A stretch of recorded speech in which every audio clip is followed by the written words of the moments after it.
चलो thank you. सो कैसे हो दोस्तों? बढ़िया, बहुत अच्छे। देखो आज का सेशन न्यूमेरिक का part 2।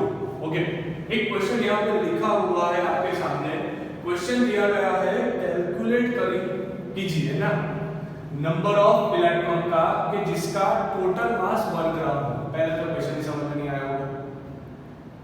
Calculate number of electron which will together weigh 1 gram. कितना इलेक्ट्रॉन आप कलेक्ट कर लो तो उसका वेट 1 ग्राम होगा। ऐसा क्वेश्चन पूछा गया है। देखो सब पहले पढ़ाई करके कैसा लगता है कि यार कैसे सॉल्व करेंगे, कुछ समझ में नहीं आएगा। बहुत इजी है, मेरे डिटेल से जाओ। सबसे पहले आप ऐसा लिखोगे सॉल्यूशन, ये तो सबसे पहला होता है।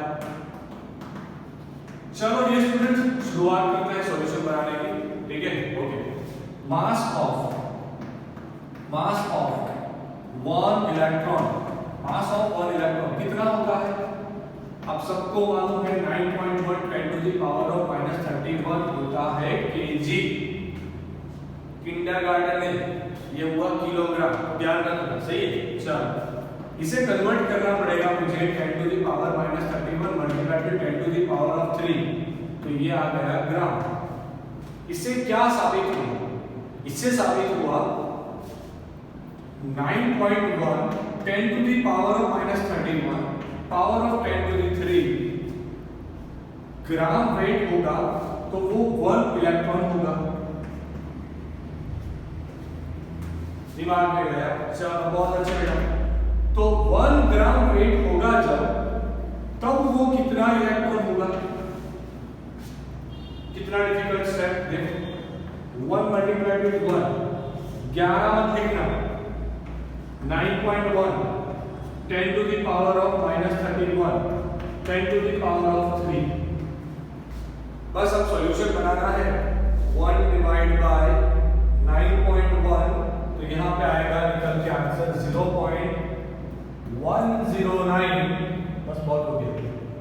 चलो ठीक है, 10 टू दी 31 में माइनस प्लस में 3 तो आया 28, 10 टू दी -28 ऊपर चला जाएगा, 10 टू दी 28 प्लस में is equal to number of electrons.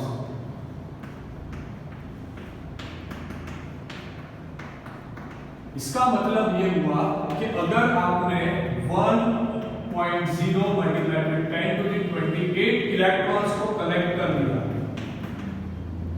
तो वो सबका कुल मिला के वेट आएगा 1 ग्राम नियरली। ठीक है, तो यहाँ पे पहला क्वेश्चन तो सॉल्व हो चुका होगा सबका।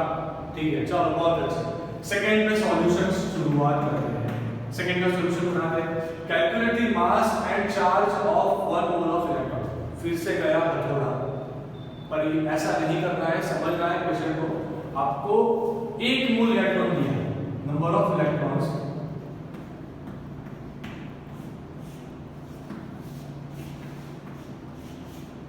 ओके, नंबर ऑफ इलेक्ट्रॉन्स कितना दिया आपको?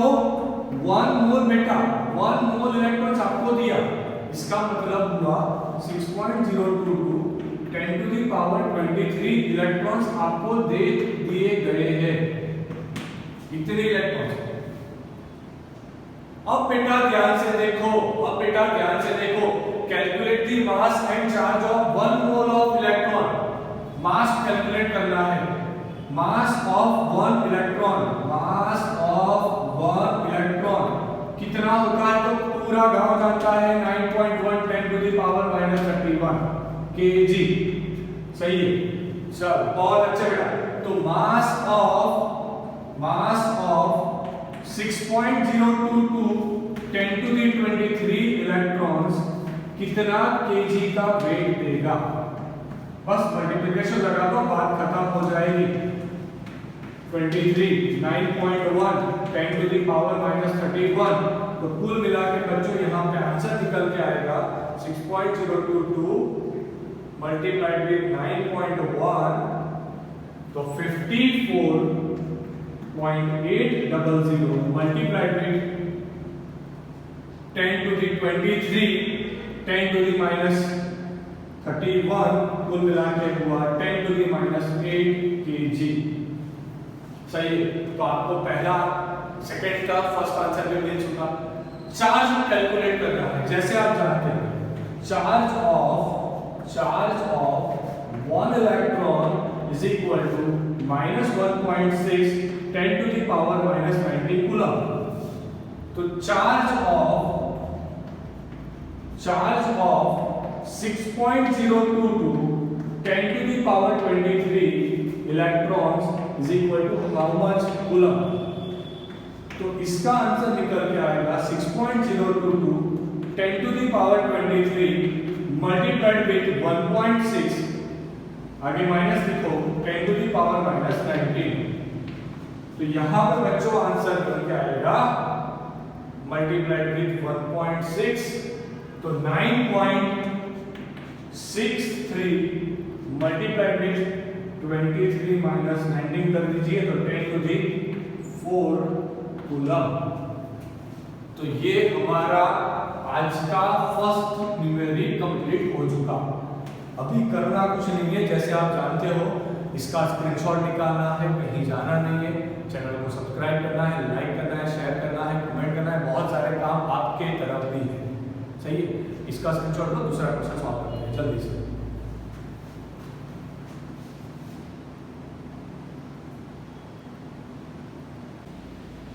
ओके, तो देखो दूसरा क्वेश्चन यहाँ पर है, बहुत इजी वाला क्वेश्चन है। How many neutrons and protons are there in the following nuclei. Nuclei दे दिए गए हैं, प्रोटॉन ढूंढो, न्यूट्रॉन ढूंढो। बहुत आसान चीज होती है यार। जैसे आप जानते हो कोई भी एलिमेंट होता है ना, उसका सिंबल मान लीजिए x लिया तो ये होगा Z, ये होगा Z। ये जो होता है वो होता है एटॉमिक नंबर, एंड ये जो होता है ना, सब खेल इसका है, ये होता है एटॉमिक मास। अब इसका फॉर्मूला तो पूरा गांव जानता है, सही है, क्या जानता है? ये होगा न्यूट्रॉन प्लस प्रोटॉन, बस बात खत्म कर दो। ये होगा, आपको यहाँ पे प्रोटॉन कैलकुलेट करना है। तो देखो स्पीसीज, पहला स्पीसीज कौन सा है आपके पास? C613। तो इसके केस में प्रोटॉन आएगा कितना? प्रोटॉन आएगा 6, न्यूट्रॉन कितना आएगा?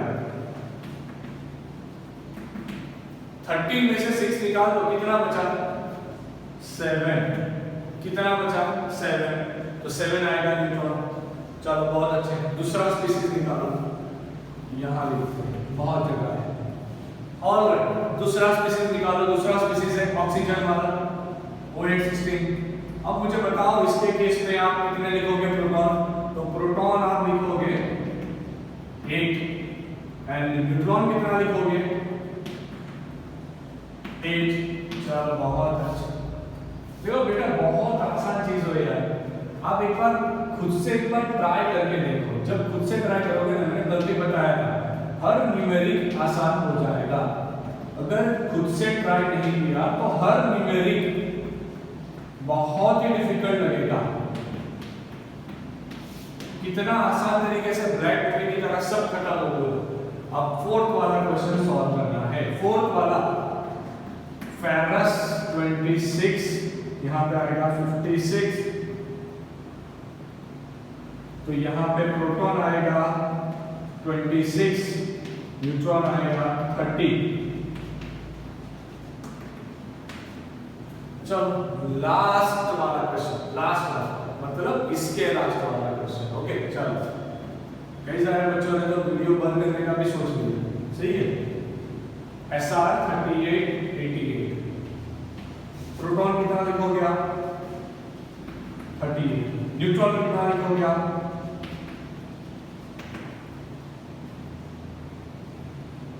50। अब एक चीज याद रखना, जिस एटम में यहाँ पे एग्जैक्टली पर्टिकुलरली यहाँ प्रोटॉन से न्यूट्रॉन करीबन 2 गुने, तो ये वाला जो एटम होगा ना, वो बहुत ज्यादा रेडियो एक्टिव कैरेक्टरिस्टिक रखता होगा। अब आप जैसे जानते हो बच्चों, रेडियो एक्टिव कैरेक्टरिस्टिक क्या होती है, तो याद रखना, जब एटम खुद से अनस्टेबल बनता है ना, तो वो अपने आप में से कुछ रेडिएशन को बाहर निकालता है। जब एटम क्या बनता है? खुद से अनस्टेबल, अब अनस्टेबल कब बनेगा? जब उसके पास प्रोटॉन से न्यूट्रॉन ज्यादा हो जाएंगे तब वो अनस्टेबल बनेगा। जब वो अनस्टेबल बनेगा तो खुद स्टेबल होने के लिए खुद में से कुछ रेडिएशन को बाहर निकालता है। वो शायद अल्फा होगा, बीटा होगा या गामा होगा। आपको न्यूक्लियर केमिस्ट्री नहीं पढ़ना तो उसके ऊपर मैं अभी कोई डिस्कशन नहीं कर रहा। इसका स्क्रीनशॉट निकालो, नेक्स्ट क्वेश्चन सॉल्व करना जल्दी से।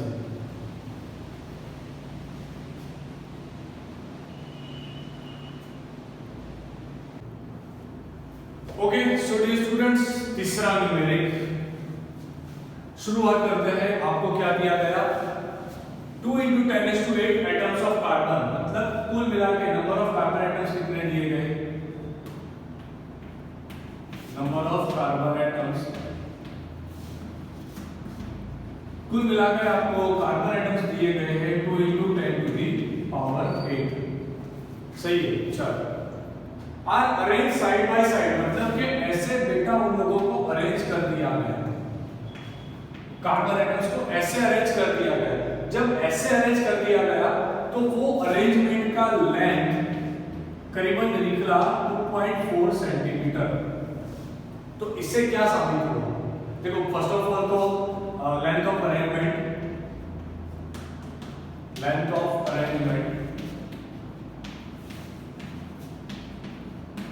2.4 सेंटीमीटर है।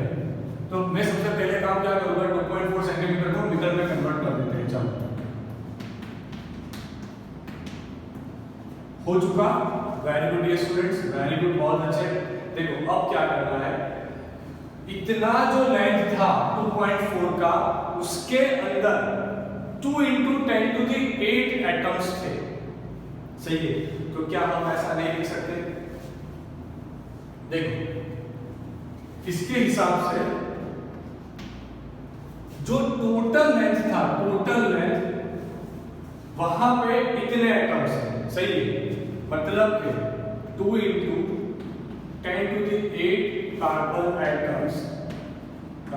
Atoms is equal to 2.4 10⁻² metre. So 1 carbon atom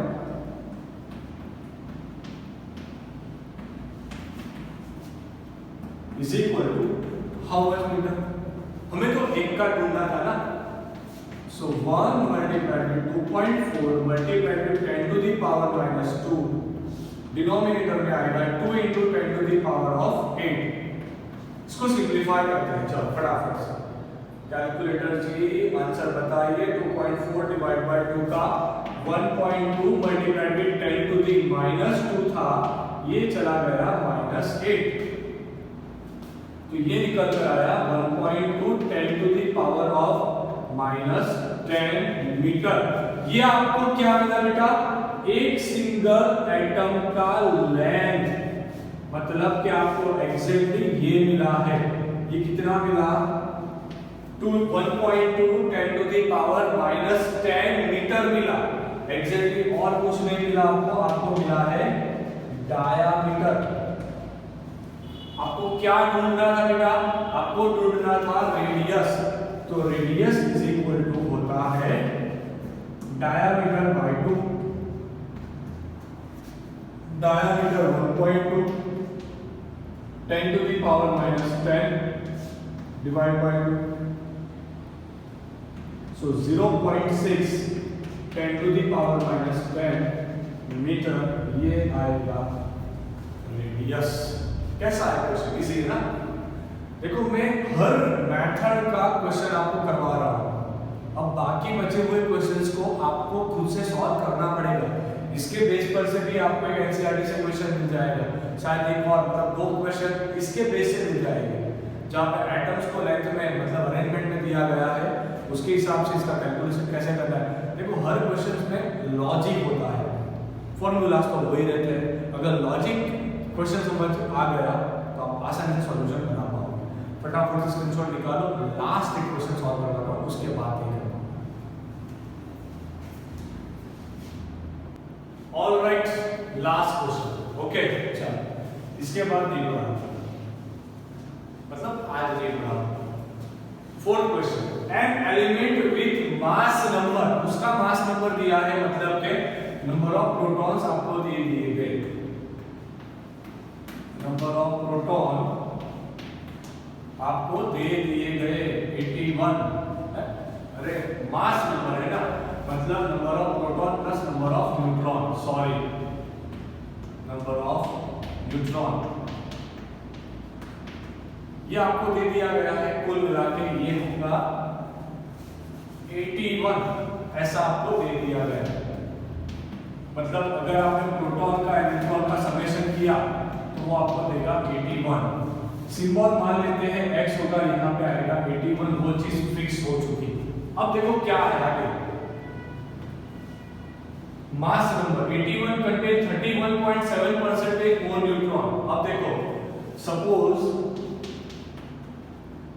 given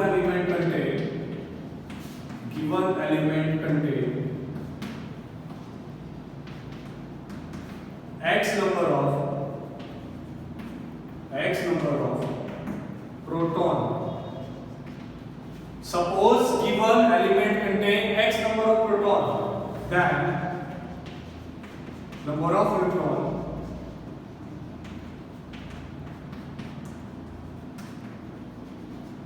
is equal to 31.7% of x. Okay, तो देन नंबर ऑफ न्यूट्रॉन कैसा बनेगा, 31.7% ऑफ x प्लस x करना पड़ेगा क्योंकि वो प्रोटॉन से ज्यादा है तो प्रोटॉन का नंबर मिलेगा। तो इसका कैलकुलेशन निकालोगे 31.7 by 100 of x plus x, तो कुल मिला के इसका आंसर निकल के आएगा बेटा 31.7 डिवाइड बाय 100 प्लस 1। तो मुझे न्यूट्रॉन का नंबर मिला 1.317 ऑफ x। ये हो चुका न्यूट्रॉन का नंबर, न्यूट्रॉन्स नंबर। चलो अच्छा, ऑलराइट डियर स्टूडेंट्स, तो फिर से इस फॉर्मूला का यूटिलाइज करना पड़ेगा। P का वैल्यू x, n नोट का वैल्यू 1.317 of x is equal to 81।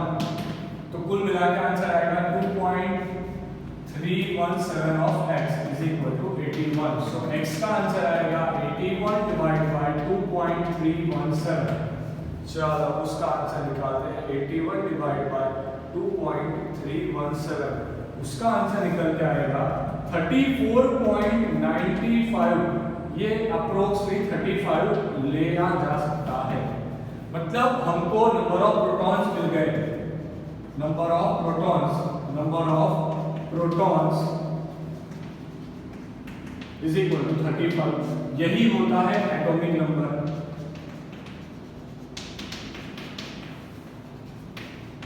तो यहाँ पे क्या आएगा 35, एक्जेक्टली 35 नंबर पे मुझे मालूम है, आपको भी मालूम अभी हो चुका कि वो आएगा ब्रोमीन 3581।